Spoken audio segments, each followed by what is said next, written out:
Have you ever wondered why some women live alone? No boyfriend, no partner, not even seeming like they're looking for one. The answer isn't loneliness, lack of options, or heartbreak. It lies in something more uncomfortable, more unsettling, something that deconstructs everything we were taught about a woman's role. Because when a woman chooses to be alone, she isn't getting lost, she's finding herself. And that kind of self-discovery doesn't come with applause, likes, or company.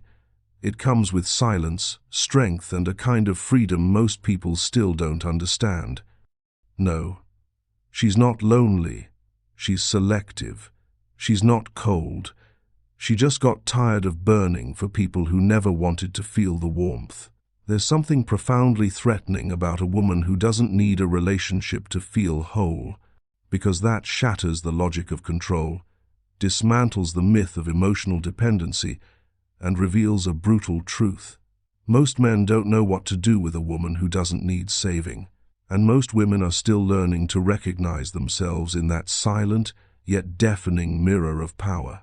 Carl Jung once said that everything we deny in ourselves becomes part of our shadow, and many of these single women are actually a reflection of the collective shadow. They are what many dream of becoming, but few have the courage to embody.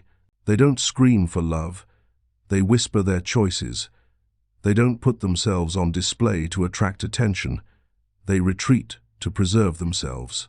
They're less interested in charming princes, and more in their own peace. And that makes people uncomfortable, because while the world demands urgency to be with someone, these women have discovered the power of being with themselves. The woman who lives alone without a boyfriend isn't lost. She's operating on a different level. A level where nothing is begged for, it's chosen. Where approval isn't needed, presence is enough. And maybe that's why she sparks so much criticism, so much judgment, so many attempts to label or explain her. But what many still don't understand is that behind her apparent absence is a presence that fills, that transcends, that challenges the emotional status quo. She doesn't want just any kind of love. She wants something that doesn't shrink her. And until that comes along, she stands strong, whole, complete. Maybe you don't get it right now. Maybe you think it's exaggeration, pride, or emotional damage in disguise. But deep down, way deep down, there's a question inside you, a quiet one that pulses even when you try to ignore it. What if that silent path is actually the only one that leads to the most important kind of love, the one that starts with you? The silence that surrounds a woman who lives alone is not emptiness, it's a sanctuary. And those who don't understand the value of that space often call her cold, distant, or even arrogant. But what few people see is that she didn't build that fortress to shut the world out. She built it to not lose herself. Carl Jung also said that everything we don't face in ourselves, we end up projecting onto others. And maybe that's why so many women still confuse solitude with absence, when in reality it can be the fertile ground for self-discovery. While most people look to fill themselves through external connections, this woman turned her gaze inward. And there, in the vastness of her own unconscious, she faced the ghosts she avoided for years. Childhood wounds, unspoken abandonments, attachments disguised as love. Her decision to be alone didn't come from an open wound, but from a scar that finally healed. She didn't stop believing in love. She just stopped accepting what others called love, when it only made her feel smaller. This woman knows chaos. She's loved until she lost herself. She's given too much. She's begged for crumbs that never should have been offered in the first place. But at some point she woke up. And that awakening wasn't sudden. It was a series of disappointments that stopped hurting and started teaching. What you see now isn't coldness. It's emotional maturity. And maturity is scary because it demands presence, depth, and truth. She doesn't want just any company. She wants reciprocity. She's no longer attracted to promises but to real presence, and maybe that's why she seems unreachable to many. Because she doesn't want to be saved, she wants to be seen. And that takes more than charm or sweet words. It takes courage to dive into the depths where few dare to go. And that's where many give up, not because she's difficult, but because she's whole. And when a woman becomes whole, she awakens to extremes in the world: admiration and fear. Admiration from those who are also seeking that wholeness, fear from those who still live in harbs, waiting for someone else to make them feel complete. She doesn't want to complete anyone. She wants to overflow alongside someone who has also found themselves. Until then, she remains alone, not by fate's whim, but out of loyalty to her own soul. This woman isn't hiding.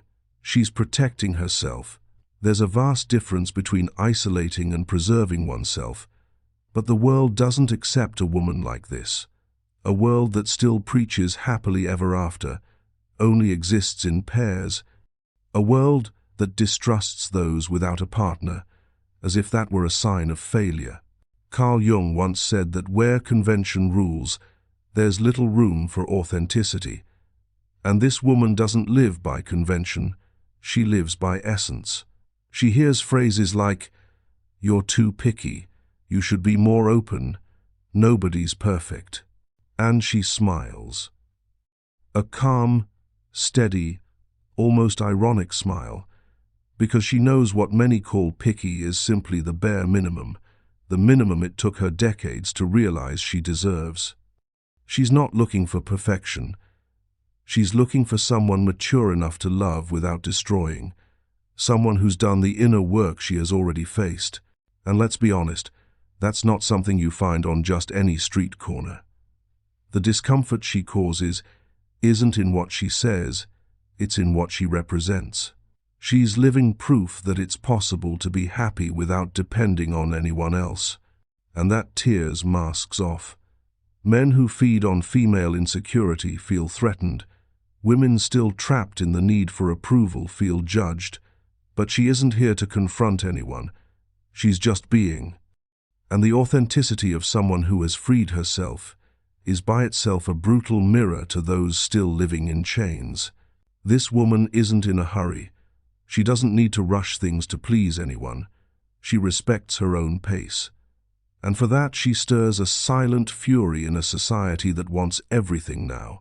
She wants depth while the world chases distractions. She wants presence while the world offers only shallow availability. She longs for soul-level bonds while everyone else is trying to look interesting on the next Instagram story. And when she says no, it's not a game, it's truth. When she walks away, it's not drama, it's self-defense. When she chooses to stay home instead of going out with someone empty, it's not arrogance, it's clarity. And that clarity, earned through pain and surrender, is her greatest revolution. Because she doesn't live to please, she lives to be. And that simple act, being, is what makes her so dangerous to the system. Perhaps what unsettles people most about this woman isn't her solitude, it's the peace she's found within herself. Carl Jung taught that those who look out would dream, but those who look in would awaken. And it was precisely that inner journey that she took. It wasn't easy. It was a grueling process of stripping off masks, facing the ghosts of emotional dependency, and rebuilding herself piece by piece. She no longer defines herself through the eyes of others. She sees herself through her own eyes, and that changes everything. How many times have you wondered if being alone is failure or freedom? How many times have you felt the need to justify yourself for not having someone by your side? This woman has felt that too. She once thought there was something wrong with her for being alone in a world that idolizes couples, even unhappy ones. But one day she understood, it's better to be alone than to be invisible in a relationship. And that day she made a pact with herself. Never again would she accept less than what she truly deserves. Her path is not a straight line. There are days of doubt, moments of nostalgia, nights of deep silence, but there's also a strength that grows with each decision made in awareness. She learned that true love doesn't cage, doesn't consume, doesn't manipulate. The love she wants is the kind that liberates, that adds, that supports without suffocating. And until that love arrives, she chooses to keep growing on her own, not out of pride, but out of integrity. This woman is the living embodiment of Jung's individuation. She shattered, faced her shadow, descended into the unconscious, and returned more whole than ever. And now that she recognizes herself, she refuses to be half of anything again. She doesn't want someone to complete her. She wants someone to share that awareness with. That's intimidating, because it demands emotional responsibility, and sadly, few are willing to love responsibly. Most still love out of lack, out of possession, out of fear. And if she walks alone today, it's because every step echoes with learning. Every no she gives is an act of self-respect. Every absence she imposes is a reminder that love should never be begged for. She no longer needs to prove anything to anyone. And that certainty, born from the deepest part of her soul, transforms everything around her, because a woman who has rediscovered herself becomes dangerous, not because of her weapons, but because of her clarity. The woman who lives alone without a boyfriend is not the same woman who once begged to be loved. Something inside her broke, and it was precisely that break that set her free. Because sometimes, only in collapse does the soul find its new form. Carl Jung used to say that the tree that grows to heaven must also have roots that reach down to hell. And that's exactly what she lived through. She descended into the hell of her own story, faced ancestral fears, inherited pain, traumas that weren't just hers, but those of all the women who came before her. She broke cycles. She said no to relationships that repeated the same toxic script. She learned that it wasn't her job to heal anyone, save anyone, or accept crumbs out of fear of being alone. And when she stopped accepting less, the world tried to convince her she was wrong. But she stood her ground, first with uncertainty, then with awareness, and finally with invulnerability, because someone who has lived in their own abyss no longer fears absence. She learns to nourish herself with silence, to warm herself with her own presence. She's not unreachable. She simply no longer allows herself to be invaded. There's a world of difference between opening your heart and letting yourself be torn apart. She opens, yes, but only for those who come in truth. Not with rehearsed speeches or empty promises. She's seen enough to tell the difference between presence and performance. Her intuition has become sharp. Her energy is a filter. She can sense from afar what lacks depth, and she doesn't hesitate to walk away. Her transformation isn't superficial, it's archetypal. It's as if she's tapped into an ancient wisdom, an old memory that women weren't born to serve, but to express. Not to be shaped, but to overflow. And in accessing that memory, something awakened in her. A wild woman, intuitive, emotionally sovereign. A woman who, though alone, is far from lost. She's in communion with something greater, with her own destiny.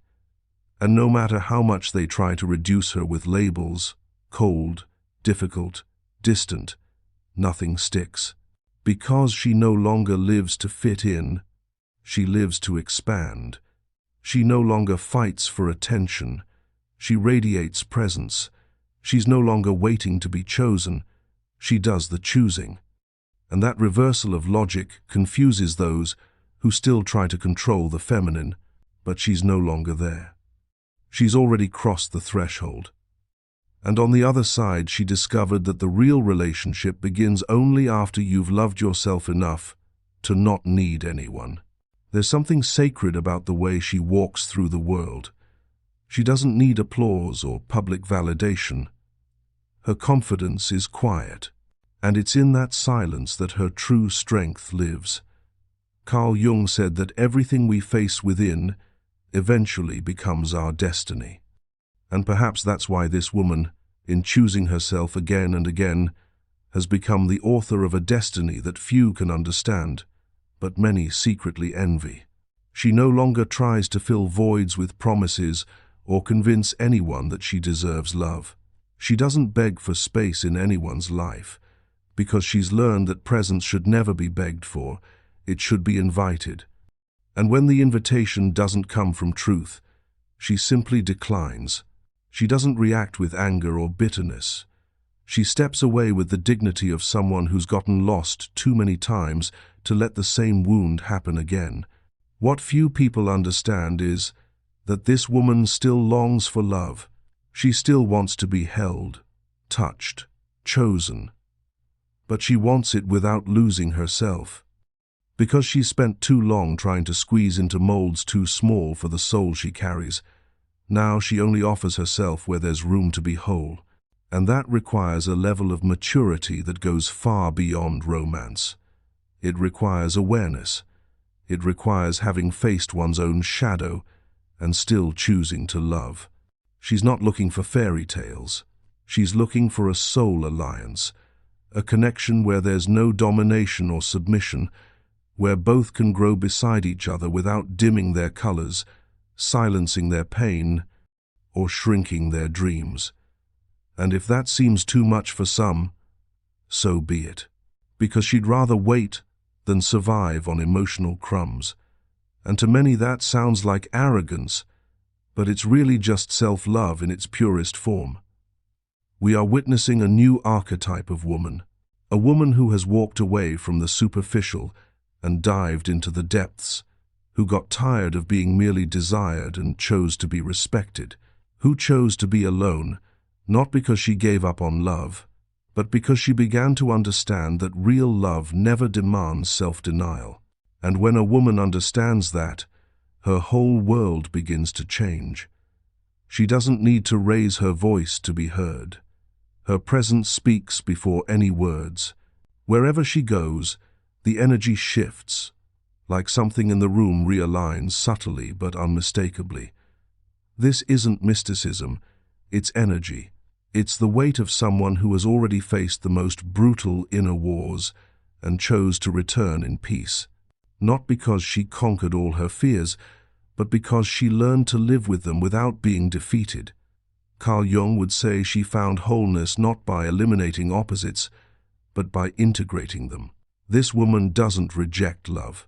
She's simply learned not to submit to unbalanced relationships, where one must dim so the other can shine. She longs to love, but in a love where her essence doesn't need to be edited. A love where she can be both shadow and light, laughter and tears, silence and storm, because she realized that those who only love the pretty parts haven't yet learned what love truly is. And those who demand constant sweetness still don't understand the beauty of bitterness, so necessary for growth, that she's too whole to settle for halves, too free to accept prisons disguised as care, too sensitive to endure shallow bonds, and at the same time strong enough to keep choosing this path. Even when it hurts, even when it's lonely, even when it's misunderstood. That is the journey of an awakened soul, giving up instant validation in exchange for deeper truth. Deep down, the world fears women like her. Women who don't need, women who don't bow, women who refuse to be molded because they challenge invisible structures, question old patterns, and break silent emotional contracts that once said a woman only has worth if she is with someone. And when she breaks those contracts, when she rewrites her own narrative, she inspires others. And that for the system is dangerously revolutionary.